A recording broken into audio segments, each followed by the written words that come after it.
Champions trophy தொடரின் இறுதிப் போட்டியில் இந்தியாவிற்கு 252 ரன்களை இலக்காக நிர்ணயித்தது நியூசிலாந்து அணி.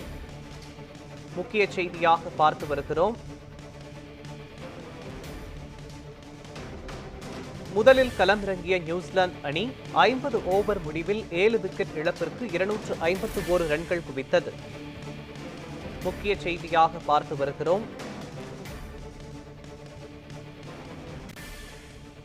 நியூசிலாந்து அணி தரப்பில் மிட்சல் மற்றும் பிரேஸ்வெல் ஆகியோர் அரை சதம் விளாசியிருக்கின்றனர். இந்தியா தரப்பில் குல்தீப் மற்றும் வருண் ஆகியோர் தலா 2 விக்கெட்டுகளை கைப்பற்றினர். முக்கிய செய்தியாக பார்த்து வருகிறோம். சாம்பியன்ஸ் டிராபி 2025 இந்தியாவிற்கு 252 ரன்கள் இலக்கு நிர்ணயம் செய்யப்பட்டிருக்கிறது. முதலில் களமிறங்கிய நியூசிலாந்து அணி 50 ஓவர் முடிவில் 7 விக்கெட் இழப்பிற்கு 251 ரன்கள் குவித்திருக்கிறது.